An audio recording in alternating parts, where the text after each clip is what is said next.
ನಿನ್ನ ಫೇವ್ರೆಟ್ ಕತೆ ಹೇಳ, ಕತೆ ಕೇಳ್ಕೊಂಡು ಊಟ ಮಾಡ್ತೀಯಾ?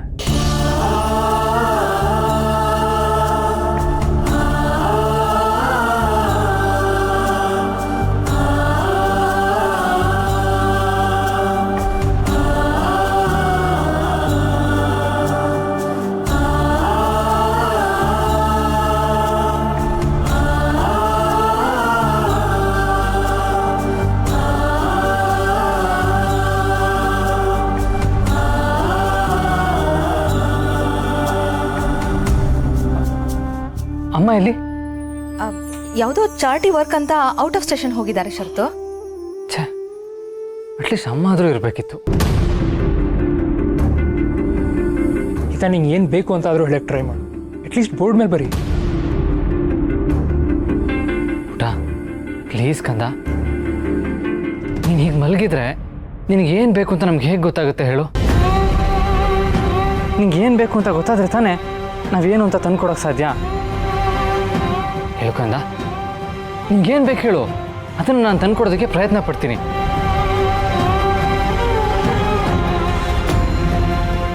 ಅಲ್ಲ, ಖಂಡಿತ ತಂದ್ಕೊಡ್ತೀನಿ.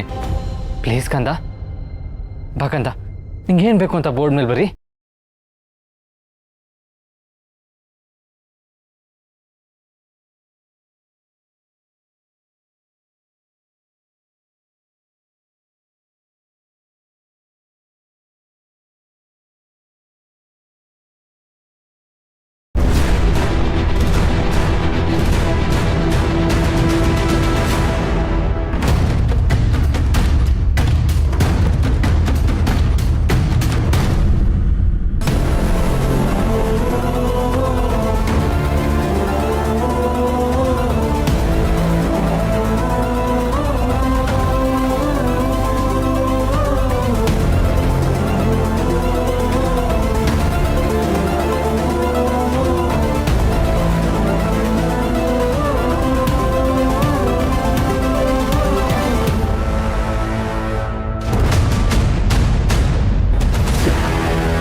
ನಾನು ಹಿಂಗೆ ಅವಾಗಲೇ ಹೇಳಿದೆ ತಾನೆ, ಅವಳು ಇಲ್ಲಿ ಇರೋದು ಬೇಡ ಅಂದರೆ ಬೇಡ ಅಷ್ಟೇ.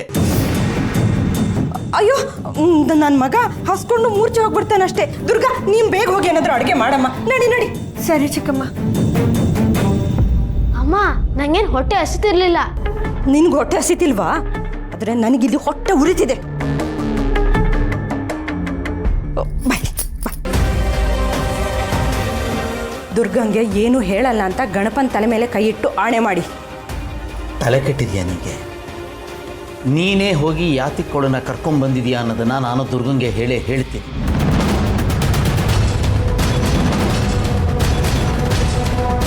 ನೋಡಿ, ಗಣಪನ ತಲೆ ಮೇಲೆ ಕೈ ಇಟ್ಟು ಆಣೆ ಮಾಡಿದ್ದೀರಾ.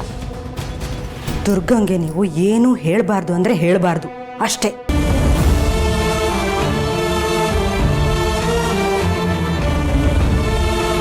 ನಮ್ಮನೆ ಮಗು ಕಡೆ ಅದು. ನಿನಗೆ ಇಷ್ಟು ಕ್ರೂರ ಮನಸ್ಸಿದೆ ಅಂತ ನಾನು ಅಂದ್ಕೊಂಡಿದ್ದಿಲ್ಲ. ಆ ಕಳ್ಳ ಗುರುವಿನ ಮಾತನ್ನ ಕಟ್ಕೊಂಡು ನಮ್ಮನೆ ಮಗಳಿಗೆ ಅಪಾಯ ತಂದಿಡ್ತಾ ಇದೆಯಲ್ಲೇ ನೀನು. ನಿನ್ನನ್ನು ಆ ದೇವಿ ಸುಮ್ಮನೆ ಬಿಡ್ತಾಳ? ಖಂಡಿತ ಬಿಡೋದಿಲ್ಲ. ರಾಕ್ಷಸಿ ಕಣೆ ನೀನು. ರಾಕ್ಷಸಿ ಅಂತನಾದರೂ ಹೇಳಿ, ಬ್ರಹ್ಮ ರಾಕ್ಷಸಿ ಅಂತನಾದರೂ ಹೇಳಿ, ಆದರೆ ನಾನು ಮಾತ್ರ ದುರ್ಗನ್ನ ಇಲ್ಲಿಂದ ಹೋಗಕ್ಕೆ ಬಿಡಲ್ಲ. ಅವಳು ಇಲ್ಲೇ ಇರಬೇಕು, ಇರ್ತಾಳೆ ಅಷ್ಟೇ.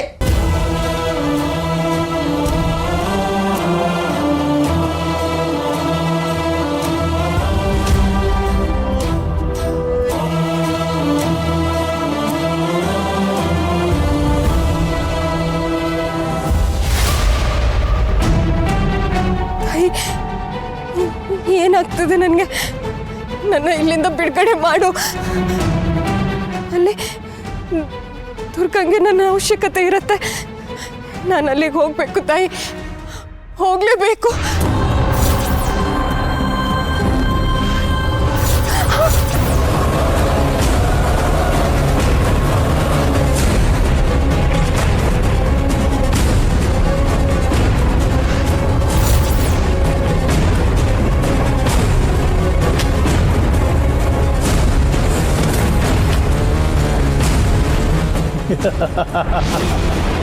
ಬಂತು, ಸರಿಯಾದ ಸಮಯ ಬಂದೇ ಬಿಡ್ತು.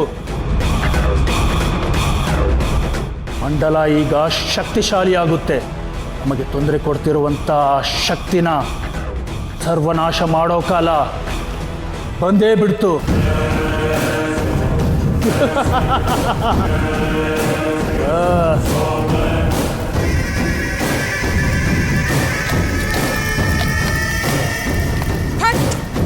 स्वाहा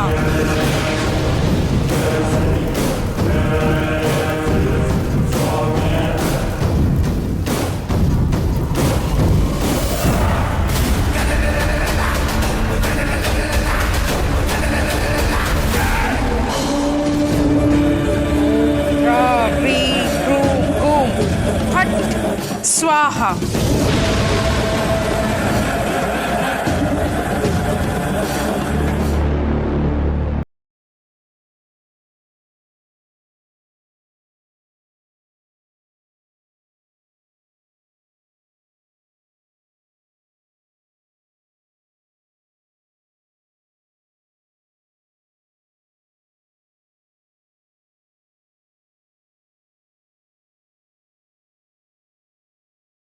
ಅಲ್ವಾ ಮನೆ ಜಗ್ಲಿ ಬೇರೆ ಬುಗ್ರಿ ಬಿಡೋದು. ಆಮೇಲೆ ಅಕ್ಕ ಆ ನೆಲ ಹೇಗಿತ್ತಲ್ವಾ, ಎಷ್ಟು ನೈಸ್ ಆಗಿತ್ತು. ನಾನಂತೂ ಬಿದ್ದೋಗ್ತೀನಿ ಅಂತ ಅಮ್ಮನ ಕೈ ಇಟ್ಕೊಂಡು ನಿಧಾನಕ್ಕೆ ನಡೀತಿದ್ದೆ. ಆಮೇಲೆ ಅಕ್ಕ ನಾನು ಮತ್ತೆ ಅಮ್ಮ ಬಂದ್ವಲ್ಲ, ಅವಾಗ ರಸ್ತೆ ದಾಟಕ್ಕೆ 10 ನಿಮಿಷ ಆಯ್ತು ಗೊತ್ತಾ. ಅಲ್ಲೆಲ್ಲ ಎಷ್ಟು ಗಾಡಿ ಬರುತ್ತಲ್ವಾ, ಭಯ ಆಗಲ್ವಾ? ಮತ್ತೆ ಅಲ್ಲೆಲ್ಲ ಎತ್ತರ ಮನೆ ಇರುತ್ತೆ. ಆ ಎತ್ತರ ಮನೆ ಟೆರಸ್ಕೋದ್ರೆ ಚಂದ್ರ ಸಿಗ್ತಾನೇನೋ ಅಲ್ವಾ? ಗಣಪ, ನಿಂಗೆ ಸಿಟಿ ಕತೆನೆಲ್ಲ ನಾನು ಇನ್ನೊಂದಿನ ಹೇಳ್ತೀನಿ. ಮನೇಲಿ ಕರೆಂಟು ನೀರೆಲ್ಲ ಯಾಕಿಲ್ಲ ಅಂತ ಹೇಳ್ತೀಯಾ? ಅಲ್ಲ, ಪಕ್ಕದ ಮನೇಲಿ ಎಲ್ಲ ಇದೆ, ನಮ್ಮ ಮನೇಲಿ ಯಾಕಿಲ್ಲ? ನಾಳೆನೆ ಹೋಗಿ ಅಂದರೆ ನಾವೆಲ್ಲಿಗೆ ಹೋಗಬೇಕು? ಅದೆಲ್ಲ ನನಗೆ ಗೊತ್ತಿಲ್ಲ. ನೀವು ಎಲ್ಲಿಗೆ ಹೋಗ್ಬೇಕು ಅನ್ನೋದು ನಿಮಗೆ ಬಿಟ್ಟಿದ್ದು. ನಾಳೆ ಒಳಗಡೆ ಈ ಮನೆ ಖಾಲಿ ಆಗಿರ್ಬೇಕು ಅಷ್ಟೇ. ಇದೇನು ಹಕ್ಕಿ ಬುಡ ಮರಿನ ಕಚ್ಕೊಂಡು ಗೂಡು ಖಾಲಿ ಮಾಡಿ ಹೊರಟೋಗೋದಿಕ್ಕೆ? ನೋಡಿ ಸ್ವಾಮಿ, ನಾವು ಎಷ್ಟೋ ವರ್ಷಗಳಿಂದ ಈ ಮನೆಯಲ್ಲಿ ಜೀವನ ಮಾಡ್ತಿದ್ದೀವಿ. ಈ ಮನೆಯಲ್ಲಿ ನಮ್ಮ ಅಸ್ತಿತ್ವನೇ ಇದೆ. ಇದ್ದಕ್ಕಿದ್ದಾಗೆ ಬಂದು ಮನೆ ಖಾಲಿ ಮಾಡಿ ಅಂದರೆ ಅದು ಹೇಗೆ ಸಾಧ್ಯ? ಪ್ರಭಾ, ಒಂದು ನಿಮಿಷ ನೋಡಿ, ಇಲ್ಲಿ ಗಟ್ಟಿಯಾಗಿ ಮಾತಾಡೋದು ಬೇಡ, ಸ್ವಲ್ಪ ಆಚೆ ಹೋಗಿ ಮಾತಾಡೋಣ ಬನ್ನಿ. ಆಚೆ ಯಾಕೆ ಹೋಗ್ಬೇಕು? ಪ್ರಭಾ, ಒಂದು ನಿಮಿಷ ಸುಮ್ಮನಿರ್ತೀಯ ನೀನು? ದುರ್ಗಾ ಇದ್ದಾಳೆ ಇಲ್ಲಿ. ನೋಡಿ, ಇದ್ದಕ್ಕಿದ್ದಾಗೆ ಈಗ ಮನೆ ಖಾಲಿ ಮಾಡಿ ಅಂದ್ಬಿಟ್ರೆ ಕಷ್ಟ ಆಗತ್ತೆ. ನಮಗೊಂದು ಸ್ವಲ್ಪ ಸಮಯ ಕೊಡಿ. ಮೊದಲಿಗೆ ಹೇಳಿದ್ನಲ್ಲ ಅರ್ಚಿಕ್ರೆ. ಮೊದಲೇ ಹೇಳಿದ್ರಿ ಅಂದರೆ ಒಂದು ದಿನ ಅಂದರೆ ನೆನ್ನೆ ಹೇಳಿದ್ದೀರಿ ಅಷ್ಟೇನೆ. ಇದಕ್ಕಿಂತ ಸಮಯ ಕೊಡೋಕ್ಕಾಗಲ್ಲ. ನಾಳೆ ಅಷ್ಟರೊಳಗೆ ಮನೆ ಖಾಲಿ ಮಾಡ್ತೀರಾ ಅಷ್ಟೇ ಅಷ್ಟೇ ಅಷ್ಟೇ.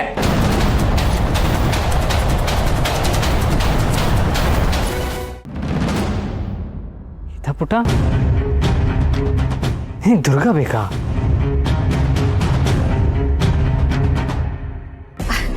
ಅಲ್ಲ ಶರತ್ತು, ಅದು ಚಿಕ್ಕ ಮಗು. ಅವಳು ಏನೇನೋ ಕೇಳ್ತಾಳೆ ಅಂತ ಅದನ್ನ ಸೀರಿಯಸ್ ಆಗಿ ತಗೊಳ್ಳೋ ಅವಶ್ಯಕತೆ ಇಲ್ಲ ಅಂತ ನನಗನ್ಸುತ್ತೆ. ಅಲ್ಲ, ಈಗ ಮನೆ ಕೆಲಸದವಳು ಬೇಕು ಅಂತಾಳೆ, ನಾಳೆ ಚಂದಮಾಮ ಬೇಕು ಅಂತಾಳೆ. ಅದನ್ನೆಲ್ಲ ತಂದ್ಕೊಡಕ್ಕಾಗತ್ತಾ ಹೇಳು? ಅತ್ತೆ, ಹಿತ ಮನಸ್ಥಿತಿ ಸರಿ ಇಲ್ಲ. ದುರ್ಗಾ ಇದ್ರೆ ಹಿತ ಆಕ್ಟಿವ್ ಆಗಿರ್ತಾಳೆ. ಹಾಗಿರುವಾಗ ದುರ್ಗನ್ ಕರ್ಸಲ್ಲಿ ಪ್ರಾಬ್ಲಮ್ ಏನಿದೆ?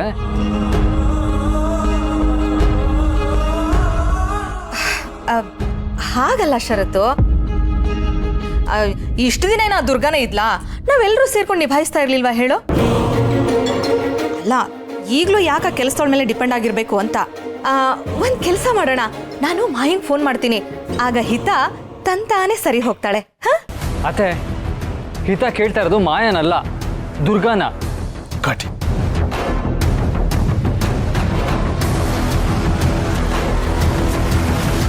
ಶರತ್ತು, ನಾನು ಒಬ್ಬಳು ತಾಯಿನೇ ಕಣಪ್ಪ. ಮಕ್ಕಳ ಮೆಂಟಾಲಿಟಿ ಏನು ಅಂತ ನನಗೆ ತುಂಬ ಚೆನ್ನಾಗಿ ಅರ್ಥ ಆಗುತ್ತೆ.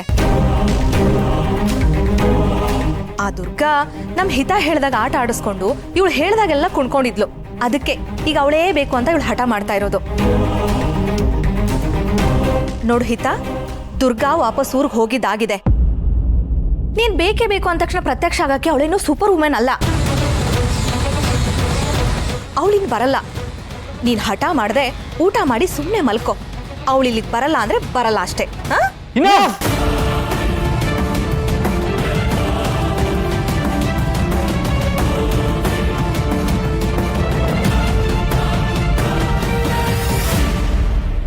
ಏನ್ ಹಾಗಂದ್ರೆ ಉಪಯೋಗ ಆಗೋ ಕಾಲಕ್ಕೆ ನಮ್ಮ ಮನೆಯವರು ಬೇಕಿತ್ತ?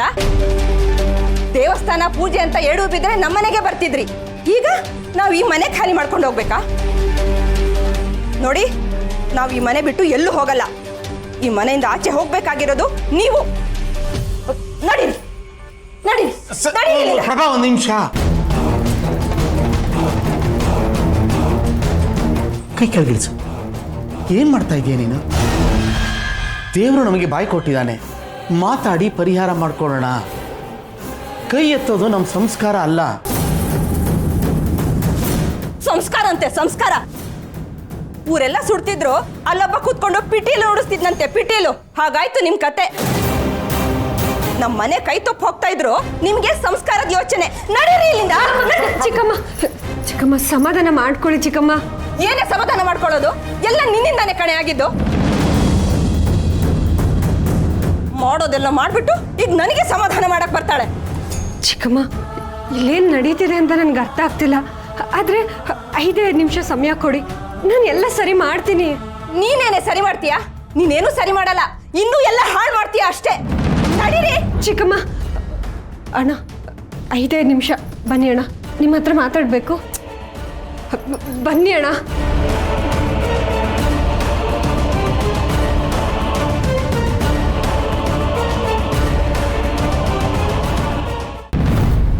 ಹಿತ ಕೇಳಿದ್ದು ಅವಳಿಗೆ ಸಿಕ್ಕೇ ಸಿಗುತ್ತೆ.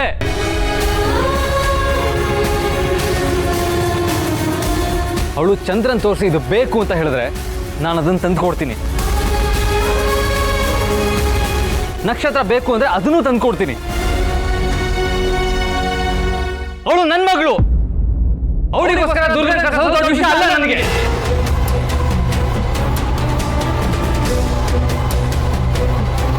ಆದರೆ ಶರತ್, ಇಷ್ಟೊತ್ತಲ್ಲಿ ದುರ್ಗಾನ ಇಲ್ಲಿ ಬರೋಕ್ಕೆ ಹೇಳೋದು ನನಗೆ ಯಾಕೋ ಸೇಫ್ ಅನ್ನಿಸ್ತಿಲ್ಲ. ತರುಣ್ ಹೇಳ್ತಾ ಇರೋದು ಸರಿಯಾಗಿದೆ. ದಮ್ಮು, ಈ ಸಮಯದಲ್ಲಿ ನೀನು ಸೆನ್ಸಿಬಲ್ ಆಗಿ ಮಾತಾಡಬೇಕು. ಏನೇನು ಹೇಳ್ಬೇಡ. ಶರತ್ನಿಗೂ ಬೇಜಾರಾಗುತ್ತೆ.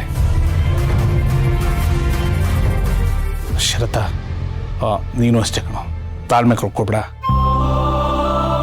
ಇಷ್ಟೊತ್ತಿನಲ್ಲಿ ದುರ್ಗಾ ಬರೋದು ಸರಿ ಹೋಗಲ್ಲ ಅಂತ ನನಗೂ ಅನಿಸ್ತಿದೆ. ಅವಳೇ ಬರೋದು ಬೇಡ. ಹೇಗಿದ್ರು ದುರ್ಗಾ ಊರು ಮನೆ ಯಾವುದು ಅಂತ ನನಗೆ ಗೊತ್ತಿದೆ. ನಮ್ಮೂರನ್ನೇ ಕರೆಸಿ ಅವಳನ್ನ ಕರ್ಕೊಂಬಂದ್ರಾಯ್ತು.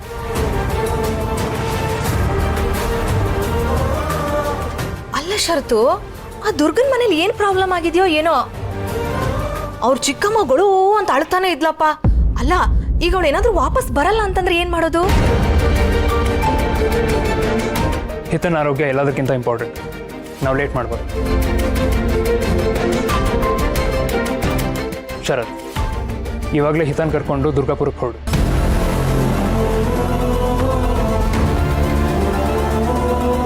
ಏ, ಈಗ್ಲಾ? ಬೇಡ ಶರತು, ಈಗ ಟೈಮ್ ಎಷ್ಟಾಗಿದೆ ನೋಡು. ಅತ್ತೆ, ನಾನೇನು ಚಿಕ್ಕ ಮಗುನಾ? ಟೈಮ್ ಎಷ್ಟೇ ಆಗಲಿ ನನಗೆ ಹಿತ ಮುಖ್ಯ.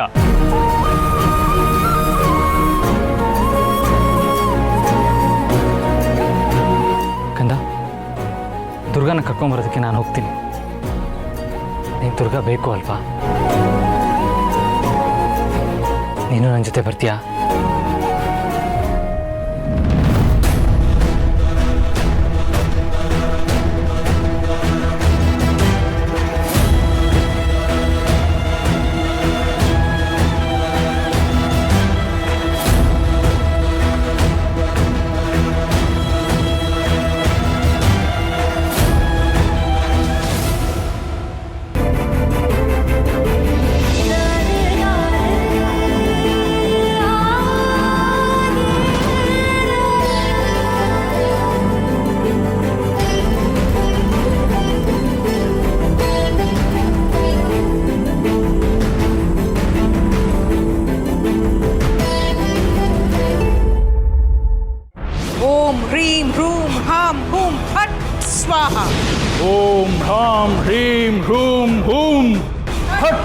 ಸ್ವಾಹ. ಓಂ ಹ್ರಾಂ ಹ್ರೀಂ ಹ್ರೂಂ ಹೂಂ ಫಟ್ ಸ್ವಾಹ. ಇನ್ನೊಂದು ಸ್ವಲ್ಪ ಹೊತ್ತಿಗೆ ಆ ಶಕ್ತಿ ಸರ್ವನಾಶ ಆಗುತ್ತೆ. ಅಲ್ಲಿಂದ ಹೊರಟ ಶಕ್ತಿ ಇಲ್ಲಿಗೆ ಬರುತ್ತೆ, ಮುಂದೆ ನಮ್ಮ ಪ್ರಯೋಜನಕ್ಕೆ ಬರುತ್ತೆ.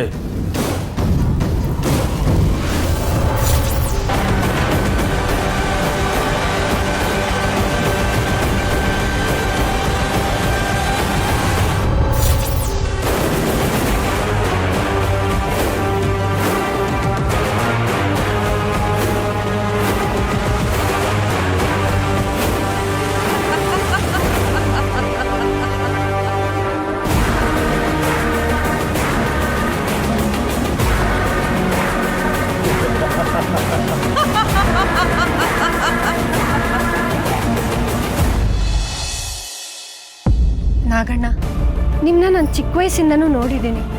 ನೀವು ಯಾವತ್ತೂ ನಮ್ಮ ಅಪ್ಪನ ಮೇಲಾಗ್ಲಿ ಚಿಕ್ಕಪ್ಪನ ಮೇಲಾಗ್ಲಿ ಹೀಗೆಲ್ಲ ರೇಗಾಡಿನ ನಾನು ನೋಡೇ ಇಲ್ಲ.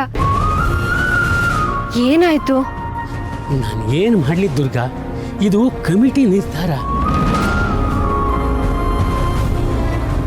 ಅವರು ಮನೆ ಖಾಲಿ ಮಾಡಿಸ್ಬೇಕು ಅಂದರೆ ನಾನು ಗಟ್ಟಿಯಾಗಿ ಮಾತಾಡಲೇಬೇಕಲ್ವಾ? ಅಲ್ಲ ನಾಗಣ್ಣ, ನಂಗೆ ಇಲ್ಲಿ ಏನು ಆಗ್ತಿದೆ ಅಂತಾನೆ ಗೊತ್ತಾಗ್ತಿಲ್ಲ. ಆ ಮನೇನ ನಮ್ಮಪ್ಪ ದೇವಸ್ಥಾನದಲ್ಲಿ ಪೂಜೆ ಮಾಡೋ ಸಮಯದಲ್ಲಿ ದೇವಸ್ಥಾನದ ಸಮಿತಿನೇ ಅವ್ರಿಗೆ ಕೊಟ್ಟಿದ್ದು. ಆ ಮನೆಯಲ್ಲಿ ನಾವು ನಮ್ಮ ಬದುಕು ಕಟ್ಕೊಂಡಿದೀವಿ. ಇಷ್ಟು ವರ್ಷ ನಾವು ಜೀವನ ಸಾಗಿಸಿದೀವಿ. ಈಗ ಇದ್ದಕ್ಕಿದ್ದಾಗೆ ಬಂದು ಮನೆ ಖಾಲಿ ಮಾಡಿ ಅಂದ್ರೆ ಏನಕ್ಕೆ ಈ ಥರ ಎಲ್ಲ ಹೇಳ್ತಿದ್ದೀರಾ? ನೀನು ಹೇಳ್ತಿರೋದು ನಿಜ ದುರ್ಗಾ. ನಿಮಗೆ ಕೊಟ್ಟಿರೋದು ದೇವಸ್ಥಾನದ ಕಮಿಟಿಯವರೇ, ಈಗ ವಾಪಸ್ ತಗೋತಿರೋರು ಕಮಿಟಿಯವರೇ. ನಾಗಣ್ಣ, ನೀವು ನಿಜವಾಗ್ಲೂ ಸತ್ಯ ಹೇಳ್ತಿದ್ದೀರಾ? ಅಯ್ಯೋ, ನಾನು ಯಾಕಮ್ಮ ಸುಳ್ಳು ಹೇಳಿ? ಅದನ್ನೇ ನಾನು ಕೇಳ್ತಿರೋದು. ನನಗೆ ಗೊತ್ತಿರೋ ಹಾಗೆ ನೀವು ಯಾವತ್ತೂ ಸುಳ್ಳು ಹೇಳ್ದವ್ರಲ್ಲ. ಮತ್ತಿವಾಗ ಯಾಕೆ ಹೀಗೆಲ್ಲ ಆಗ್ತಿದೆ? ನಿಜ ಹೇಳಿ ನಾಗಣ್ಣ. ನಾನೇನು ನಿಜ ಹೇಳಿ? ಹಾಗೆಲ್ಲ ಏನೂ ಇಲ್ಲ. ನಾಗಣ್ಣ, ನಾನೇನಾದ್ರೂ ನಿಮಗೆ ಕೆಟ್ಟದ್ದು ಮಾಡಿದ್ದೀನ? ಅಥವಾ ನಮ್ಮ ಮನೆಯವ್ರು ಏನಾದ್ರೂ ನಿಮಗೆ ತೊಂದರೆ ಕೊಟ್ಟಿದ್ದಾರಾ? ಅಯ್ಯೋ ದೇವ್ರೆ, ಏನು ಮಾತಾಡ್ತಾ ಇದ್ದೆ ದುರ್ಗಾ? ನೀನು ನಮ್ಮೂರ ದೇವತೆ. ನೀನು ಉತ್ಸವ ಮಾಡಿದ್ಮೇಲೆ ತಾನೆ ನಮ್ಮೂರು ತಣ್ಣಗಿರೋದು. ಮತ್ತೆ ಯಾಕೆ ಹೀಗೆ ಮಾಡ್ತಿದ್ದೀರಾ? ಹೇಳಿ ನಾಗಣ್ಣ, ಇಕ್ಕಿದ್ದ ಹಾಗೆ ಬಂದು ಮನೆ ಖಾಲಿ ಮಾಡು ಅಂತ ಯಾಕೆ ಹೇಳ್ತಿದ್ದೀರಾ? ದುರ್ಗಾ, ಅದು ದುರ್ಗಾ, ಅದು ಹೇಳಿ ನಾಗಣ್ಣ. ನಾನು ಏನು ಅಂತ ಹೇಳಿ ದುರ್ಗಾ? ಇದೆಲ್ಲ ನಡೀತಾ ಇರೋದು ಆ ಬಡ್ಡಿ ಭಾಸ್ಕರ ಮತ್ತೆ ಅಮೃತೇಶ್ವರ ಗುರೂಜಿಯಿಂದ.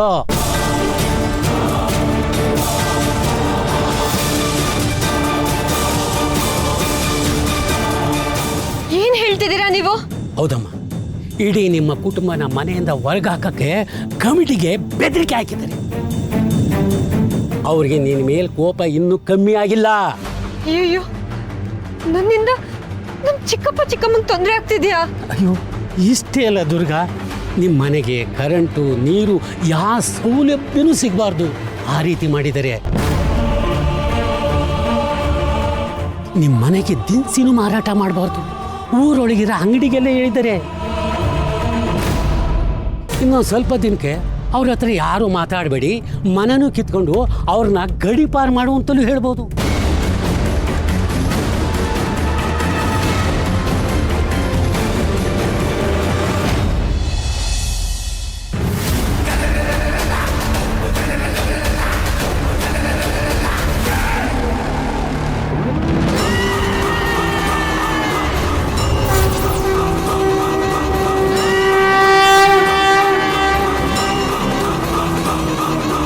ಗುರುದ್ರೋಹಿ, ಗುರುದ್ರೋಹಿ, ಅಪಾಯ, ಶಕ್ತಿ ನಿಶಕ್ತಿ, ಶಕ್ತಿ ನಿಶಕ್ತಿ, ಸರ್ವನಾಶ, ಸರ್ವನಾಶ, ಸರ್ವನಾಶ.